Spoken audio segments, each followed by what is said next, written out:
Nós estamos em uma série tratando sobre o livro de Gálatas. Na semana passada, falaríamos sobre Gálatas capítulo 3. Hoje eu falaria sobre Gálatas 4.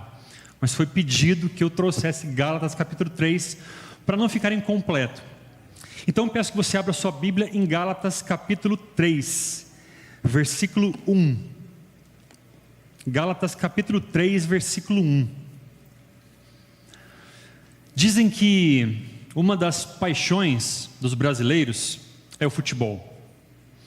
Eu não sei se essa é a paixão de todos os brasileiros, mas é a minha paixão. É bem verdade que eu muito mais leio sobre futebol do que jogo. Sempre tive boas habilidades futebolísticas. O meu problema sempre foi a bola. Se não houvesse a bola, eu seria realmente um excelente jogador. Mas então, passei a ler muito sobre futebol. Futebol brasileiro, futebol europeu. Gosto de ler a respeito disso. E se você talvez goste também e tiver lido durante os últimos dias notícias a respeito do futebol, você vai ter notado que as últimas notícias estão em torno de quem será o novo técnico da seleção brasileira. Isso ocorreu porque na sexta-feira passada, Dorival Júnior deixou o cargo, foi despedido para dar lugar a um outro técnico. Eu sou daqueles que defendem que nós devemos ter um técnico europeu, um técnico estrangeiro. Mas há uma boa parte que discorda de mim e está tudo bem. Dorival Júnior foi despedido principalmente porque ele perdeu o jogo para a Argentina, 4-1. Nós não vimos aquela seleção canarinho que nos trouxe tantas alegrias. 4-1, dia 25 de março, um dia para ficar marcado em nossa memória. Mesmo porque faziam 60 anos que o Brasil não perdia por aquele resultado. Eu me lembro, quando eu era bem pequeno, o meu pai já me ensinava a não gostar dos argentinos. O primeiro jogo que eu assisti, eu perguntei, mas por que não gostar dos argentinos? Ele disse, porque os argentinos são os nossos rivais, sempre foram. Mas isso começou no século XIX. Havia uma rivalidade política entre Brasil e Argentina. Eles disputavam a hegemonia política da América do Sul. Começaram essa disputa em torno de uma região, que hoje é a região do Uruguai. E em torno dessa disputa, essa disputa política ultrapassou o campo político e chegou aos campos de futebol. Hoje, nós que vivemos hoje no século XXI, talvez nem reconheçamos essa rivalidade que começou lá atrás. Mas hoje, quando o Brasil e a Argentina se enfrentam, naturalmente nós somos muito aguerridos em torcer para a nossa seleção. Mas eu te pergunto, e se porventura Jesus fosse argentino? Se Jesus fosse argentino, a Argentina seria a terra prometida. Os argentinos seriam o povo escolhido de Deus. E os discípulos seriam argentinos. Há quem discorde, né? Há quem discorde. Imagine então se Jesus fosse argentino. E Jesus agora, na comissão de Atos capítulo 1, verso 8 diz: irmãos, vão por toda a Argentina, vão pela América do Sul, vão pela América Latina, e vão até os confins da terra. Então, os discípulos começam agora, com o Pentateuco na mão, pregar este evangelho. E dizem: irmãos brasileiros, hermanos brasileiros, aceitem a Jesus. Que legal, vamos sim aceitar a Jesus. Mas tem um detalhe: para vocês aceitarem a Jesus, ou para que vocês sejam aceitos por Jesus, vocês precisam seguir os costumes argentinos, vestir-se como argentinos, falar como argentinos e o pior, torcer para a seleção argentina. O que você, como brasileiro, acharia deste evangelho? Aceitaria? Sim ou não? Depende. Foi exatamente isto que estava ocorrendo na igreja da Galácia.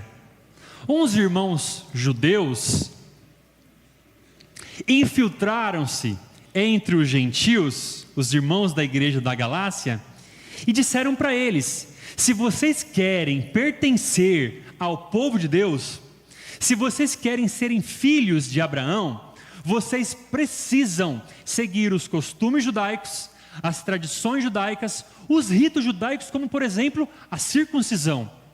Os gálatas, que haviam sido escravizados pelo paganismo, aceitaram entrar nessa outra forma de escravidão e disseram: ok, tudo bem, nós podemos então seguir os costumes, os ritos, as tradições judaicas. Eles aceitaram.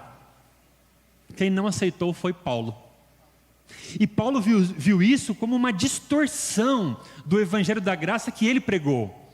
Tanto é que o capítulo 3, versículo 1, ele é um pouco mais enfático, e ele diz: ó Gálatas insensatos, quem vos enfeitiçou? Jesus Cristo não lhes foi explicado tão claramente, como se tivessem visto com os próprios olhos a morte dele na cruz?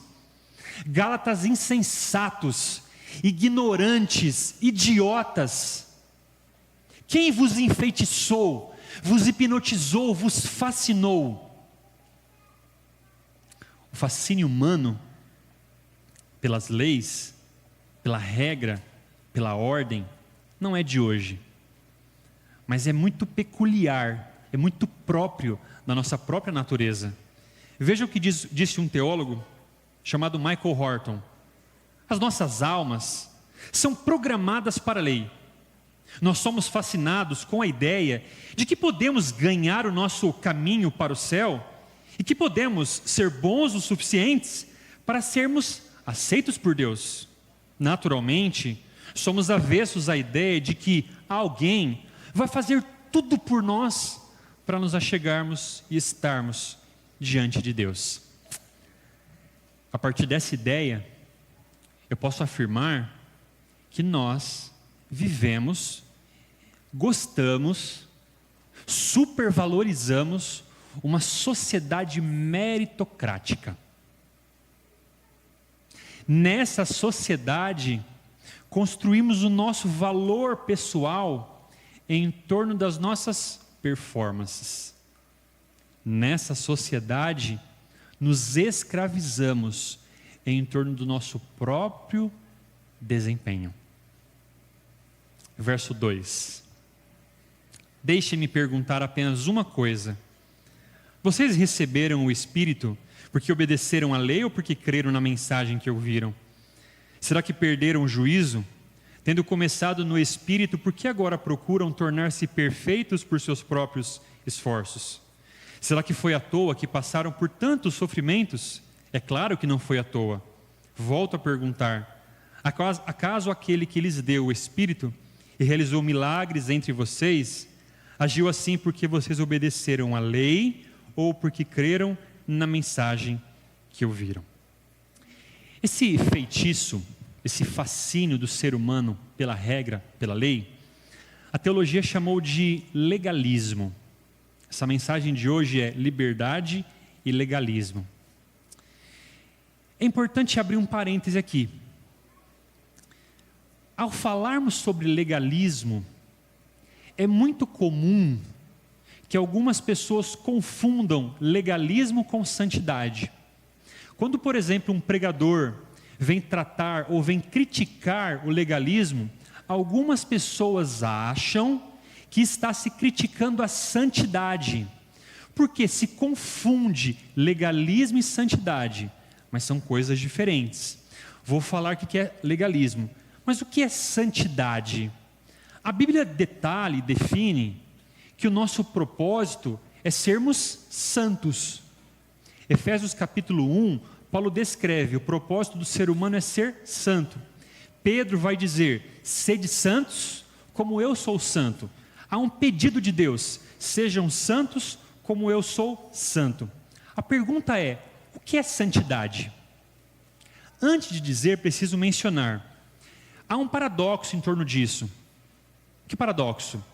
Muitas vezes nós esvaziamos o conceito de santidade, preenchendo este conceito com critérios de estilo de vida. Eu vou repetir: a gente esvazia o conceito de santidade, a gente minimiza, a gente destrói o conceito de santidade quando a gente preenche este conceito com critérios de vestimenta, de alimentação, de estilo de vida. Quando Deus diz, sede santos porque eu sou santo, nós temos que pensar que Deus não precisa se importar com a roupa que Ele vai vestir para ser santo. Deus não precisa se preocupar com a comida que Ele vai comer para ser santo. Deus não precisa se preocupar com o estilo de vida para ser santo. Santidade não afeta inicialmente os valores externos. Santidade tem a ver com o caráter. Assim, quando a Bíblia diz sede santos, ela está dizendo, seja ou tenha o caráter de Deus. E quando eu digo assim, ó, Deus é, o que vocês respondem? Deus é amor. Deus é amor. Portanto, santidade tem a ver com amor. Santidade não é a pessoa que é medida pela sua vestimenta, pela sua comida, pelo estilo de vida, pelos lugares que ela frequenta. Santidade se mede pela capacidade de amar. Tanto é que George Knight vai dizer, santificação é o processo que nos torna pessoas mais amáveis. Você quer saber se uma pessoa é santa? Veja o quanto essa pessoa é capaz de amar. Essa pessoa será santa se ela tem uma capacidade de amar. Certa vez eu estava numa comunidade que disseram para mim, esta comunidade é a única comunidade dessa região que ainda mantém a sua santidade, porque mantém os seus costumes e as suas tradições. Mas naquela mesma comunidade, ela perdeu todo o seu grupo de jovens, porque eles foram perseguidos por aqueles que se diziam santos. Santidade tem a ver com amor, não com estilo de vida. É bem verdade que em algum momento a santidade pode afetar os fatores externos, mas santidade tem a ver com caráter. Santidade é o processo que nos torna pessoas mais amáveis. O que é legalismo? Na Bíblia não há uma palavra para definir legalismo. No hebraico, no grego, nós não temos uma palavra que traduza o que de fato é legalismo. Mas a teologia define legalismo como a convicção de que nós somos aceitos por Deus com base em nossa obediência. Assim, se você perguntar, como faço para que Deus seja favorável a mim? Para que Deus atenda aos meus pedidos, ouça as minhas orações? O legalista vai responder, obedeça a lei e Deus será favorável a você. Deus disse para Eva quais palavras? Não coma do fruto proibido. E a serpente então se aproxima de Eva e começa a conversar com ela. E o que Eva responde? Não podemos tocar, nem podemos comer. Ela acrescentou uma palavra. Legalismo é cristianismo por adição. Você acrescenta outras regras, você acrescenta tradições, conceitos, regras e ideias para impedir você de desobedecer ao mandamento. Outro exemplo, os judeus criaram 39 regras para uma regra, a regra do sábado. Eles não queriam desobedecer o sábado, transgredir o sábado. Então, para evitar de transgredir o sábado, eu vou criar outras tantas regras que me impeçam de transgredir o sábado. Como adventistas, nós temos uma tendência mais para o legalismo ou para o liberalismo? Nós temos uma tendência mais para o legalismo ou o liberalismo? Mas o legalismo mata. E o legalismo machuca. E eu estive nos dois lados. Muito legalistinha. Mas eu estive também no lado que foi machucado por legalistas. O legalismo destrói a unidade da igreja. O legalismo destrói a diversão em ser adventista. O legalismo destrói o amor entre as pessoas.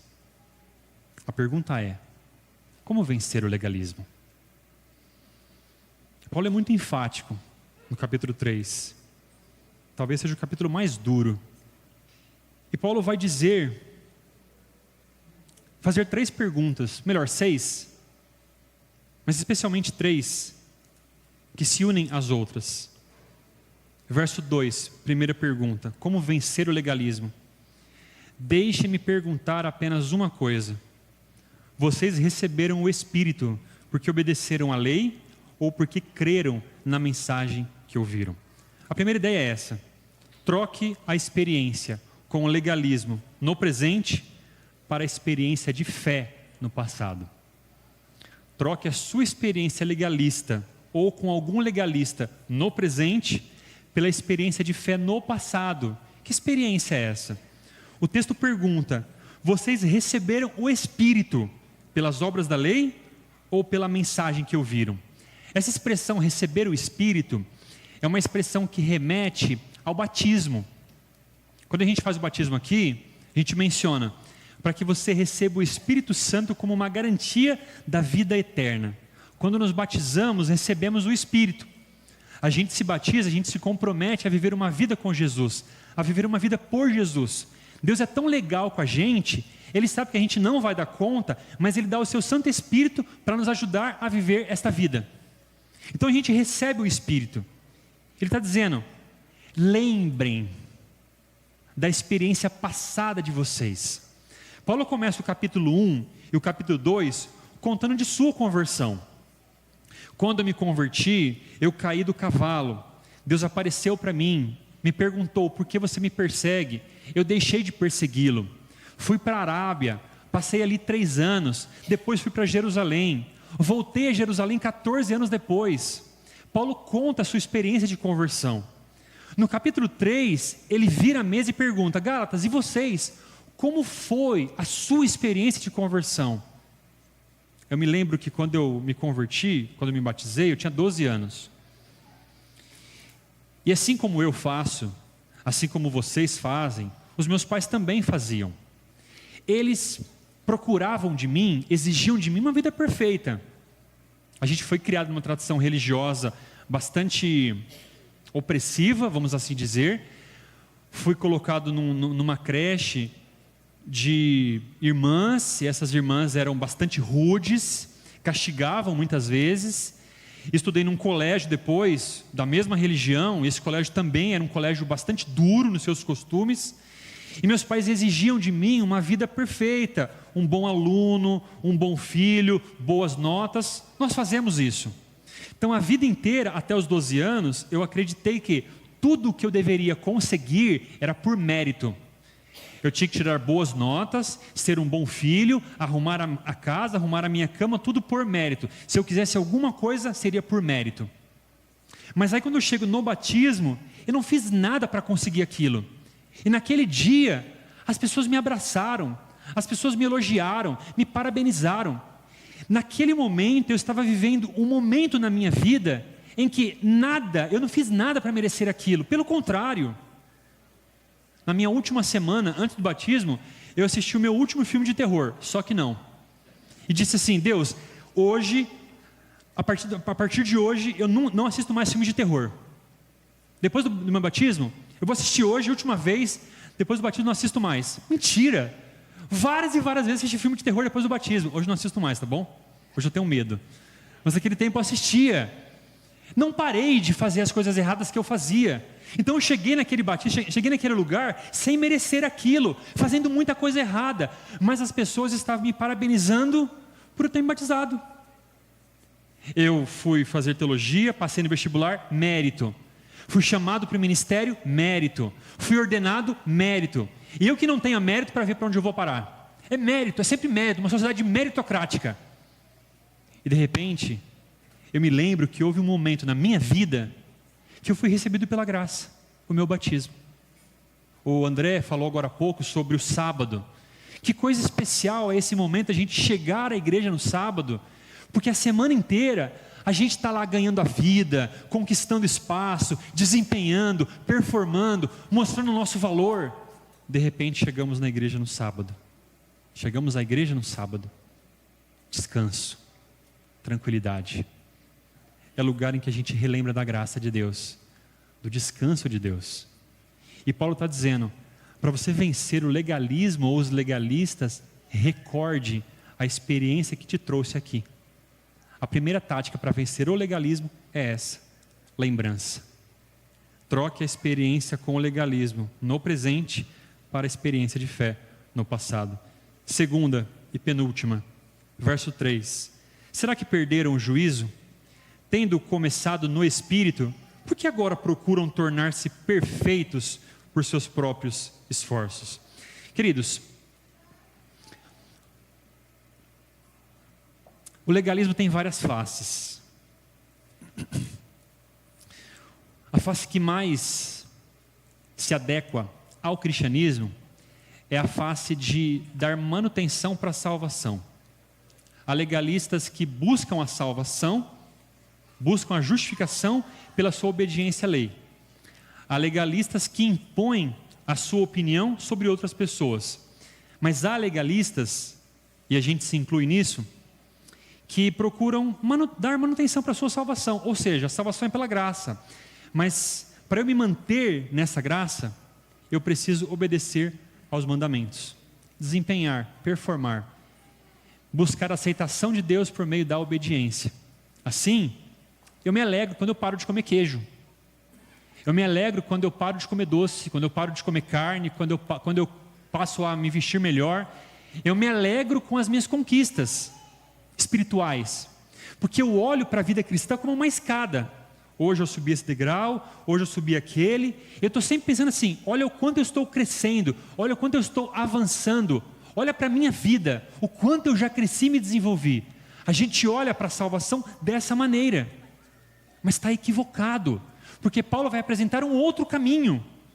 Versículo 23, antes que o caminho da fé se tornasse disponível, fomos colocados sob a custódia da lei e mantidos sob a sua guarda, até que essa fé fosse revelada. Em outras palavras, a lei foi o nosso guardião até a vinda de Cristo, e ela nos protegeu até que, por meio da fé, pudéssemos ser declarados justos. Agora que veio o caminho da fé, não precisamos mais da lei como guardião. Paulo está dizendo aqui as seguintes palavras: o povo de Israel foi subordinado à lei até a vinda de Cristo. Como assim? O povo de Israel saiu do Egito com uma mente infantilizada. No Egito, eles tinham direito a comida e abrigo, só. Não podiam questionar, não podiam pensar, não podiam pensar diferente. Saíram do Egito. E Deus agora pega aquele povo embrutecido e precisa usar uma abordagem com eles que eles vão entender. E Deus traz a sua lei com raios, com trovões, com clangor de trombetas, para avultar, para que eles entendessem o quão pecadores eles eram. Deus traz a lei de forma negativa. Mas vejam, essa lei que nós conhecemos em tábuas de pedra, ela não foi exatamente assim durante toda a eternidade. Os anjos, por exemplo, não precisam saber que não podem adulterar. Nem imagino como é que seja os anjos adulterando. Os anjos não precisam saber como é roubar. Então essa lei, ela foi adaptada, ela foi desenhada para que o povo de Israel entendesse o que Deus queria deles. Por trás desta lei, nós tínhamos princípios de pureza, de honestidade, princípios dos mais diversos. Então Deus pega esses princípios e desenha de uma forma que aquelas crianças pudessem entender. E fala de uma forma negativa, porque criança entende o não entende a explicação. Não. Esse Deus apresenta-se de uma forma rude, de uma forma firme, mas de repente tudo muda. Aparece Jesus. E Jesus tem uma forma cortês, gentil. Jesus conversa mais. Jesus não dá tanta bronca como no passado, mas é o mesmo Jesus. está usando outro tipo de abordagem. A criança que cresce, ela vai crescendo com bronca. Mas em dado momento, a criança cresce e você para de dar bronca, você conversa mais, você dialoga mais. E a criança entende. Nesse processo, o povo de Israel foi ganhando compreensão da vida, foi passando pelo exílio, conquista da terra, por diversas coisas, até que chega um momento em que Jesus se apresenta. E como é que Jesus faz? Jesus faz a mesma coisa, ele sobe num monte e ele dá a lei. Mas essa lei é um pouco diferente, porque essa lei foi agora colocada nas tábuas do coração. A gente diz assim, Deus colocou a sua lei em tábuas de pedra porque ela é eterna. Tudo bem, está certo isso, mas tudo era didático. Deus colocou as leis em tábuas de pedra porque o coração daquelas pessoas era de pedra. E agora, Deus diz, não vou mais escrever as leis em tábuas de pedra, vou escrever no seu coração. Lucas vai dizer que o dedo de Deus é o Espírito Santo, então o Espírito Santo escreve esta lei em tábuas de pedra, em tábuas do coração. A criança que cresce com os ensinos do pai e da mãe, ao se tornar adulta, ela não abandona estes ensinos, ela mantém os pais em perspectiva. Ela não obedece mais por coerção, ela obedece por livre e espontânea vontade. E Jesus está dizendo, a lei agora não é mais uma supervisora, você internalizou esta lei. Paulo vai dizer isso em 2 Coríntios, capítulo 3. Você vai contemplando a Cristo, e ao contemplar a Cristo, você passa a obedecer a lei. Eu não obedeço mais um conjunto de regras, eu sigo uma pessoa, eu vivo como essa pessoa, eu falo como essa pessoa, eu ando como essa pessoa, eu me comporto como essa pessoa. Em outras palavras, a ideia aqui é, troque a incansável luta pelo comportamento, pela agradável e paciente experiência da contemplação. A gente luta contra os filmes de terror e caímos muitas vezes. Mas Deus está dizendo, contemple a Cristo. 2 Coríntios 3, verso 18. Leia todo o capítulo. O que eu estou falando está ali. Contemple a Cristo. Siga Cristo, porque ao segui-lo você vai obedecer toda a lei, porque Ele obedeceu toda a lei. É trocar as tábuas de pedra pela pessoa de Cristo. A luta incansável pelo comportamento, pela agradável experiência da contemplação. Não é por força, não é pela imposição, não é pelo desempenho que nós obedeceremos à lei, mas é pela contemplação de Cristo, aquele que obedeceu toda a lei. E por último, troque as ideias de mérito, desempenho e performance pelas ideias de fé, graça e descanso. Versículo 5, volta a perguntar, aquele que lhes deu o Espírito e realizou milagres entre vocês, agiu assim porque vocês obedeceram à lei ou porque creram na mensagem que ouviram? Você conhece Jó? Jó era um homem íntegro, reto, temente a Deus e que se desviava do mal. O Jó foi acometido por enfermidades e perda dos seus bens, dos seus filhos, de sua família. Mas Jó continuava íntegro, reto, temente a Deus e se desviando do mal. No entanto, Jó recebe 3 amigos, o Elifaz, o Bildade e o Zofar. E todos eles dizem assim, Jó, você está sofrendo porque existe algum pecado escondido na tua vida. Mas, queridos, eu não pequei. Pelo contrário, eu alimentei o órfão, cuidei das viúvas, cuidei dos necessitados, os recebi em minha casa. Eu não tenho pecado escondido. Jó não confronta o raciocínio dos amigos. Ele também acreditava assim, que se algo ruim está acontecendo com você, é porque tem algum pecado escondido na sua vida. Jó acreditava que ele não tinha pecado na sua vida, que ele era um homem bom, até que quase no final do livro, Deus se apresenta e diz, Jó, o seu problema é a sua justiça própria. O seu problema é a sua justiça própria. Muitas vezes nós acreditamos que as coisas ruins acontecem conosco porque estamos longe de Deus. E não raras as vezes, a gente ouve aquela maldita frase: se não vem pelo amor, vem pela dor. Essa frase não tem nada de bíblica, eu não sei quem inventou essa frase, mas por favor, nunca mais fale isso. Deus não opera castigos para trazer o bem. Deus opera em uma lógica diferente. Deus não opera o mal para trazer benefícios para nós. Deus pode sim usar este mal que nos é real aqui neste mundo para trazer o bem, mas Deus não faz isso, não causa isso.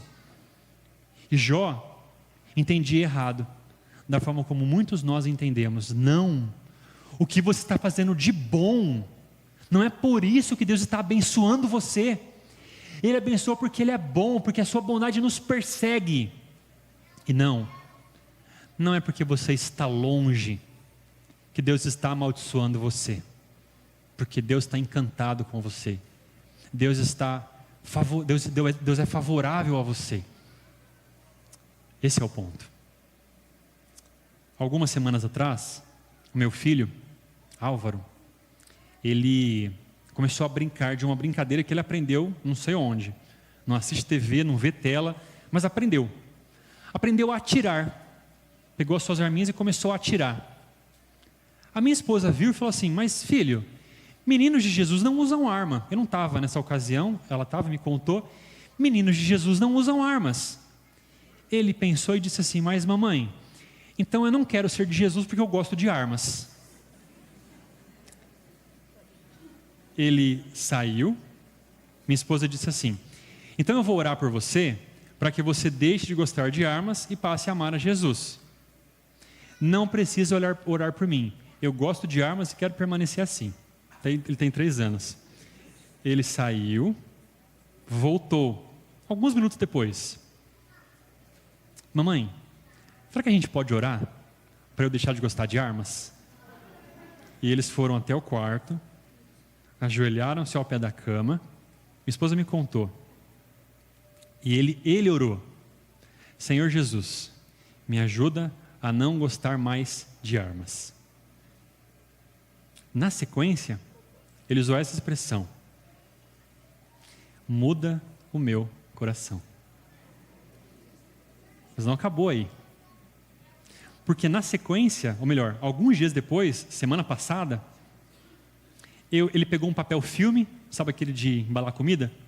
Colocou na cintura. E ele tirava o papel filme e atirava. Atirava, parecia uma bazuca. E atirava em quem? No pai. Ele entendeu que ele é o Davi, eu sou o Golias. A gente brinca assim. Ele atirava. Eu falei: mas filho, meninos de Jesus não usam armas. Ele disse assim: papai, essa é uma arma de policial.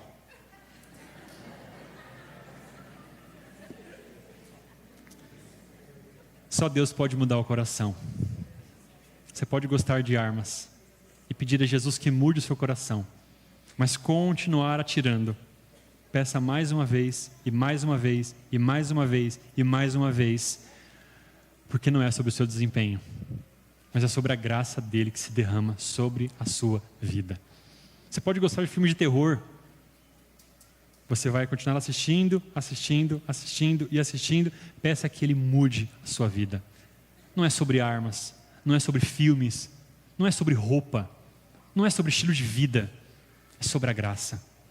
É sobre as nossas reais lutas. É sobre os enfrentamentos que cada um de nós temos, que é diferente. Os meus são diferentes dos teus. Você pode não cair nas coisas que eu caio, e eu posso não cair nas coisas que você cai, mas todos nós caímos e todos nós precisamos desesperadamente da graça de Deus, suplantando o nosso coração teimoso, suplantando a nossa vida indomável, suplantando esse estilo de vida selvagem que nós levamos. E Deus reconhece cada um de nós. Eu comecei falando sobre o jogo do Brasil e Argentina. E na semana passada, quando foi o jogo, 2 dias depois, ou melhor, 2 dias antes, o Rafinha, nosso jogador, disse para o Romário que daria porrada nos argentinos. Porrada dentro e fora de campo. No dia seguinte a essa entrevista, o técnico da Argentina disse assim: vamos lembrar daquela foto emblemática entre Neymar e Messi, a união dos dois povos, e acrescentou: é só um jogo. É só um jogo. Quando você tiver as suas ideias, as suas opiniões, as suas impressões, a sua maneira de enxergar os rituais, lembre-se, são apenas as suas ideias. Que elas não sejam usadas para separar você de outras pessoas. Quando você for perseguido por pessoas com essas ideias, quando você levar porrada dessas pessoas por causa dessas ideias, lembre-se, é só uma pessoa, são as ideias delas. Não deixe que isso interfira no trabalho que Deus tem feito para manter você aqui. Queridos, são só ideias, são só preferências, são só gostos. Não deixe que o que está aqui na mão fechada entre aqui na mão aberta, porque não é sobre dias, não é sobre anos, não é sobre rituais, não é sobre festas, não é sobre tradições, não é sobre opiniões, é sobre a graça que alcança todos nós. Que Deus te abençoe.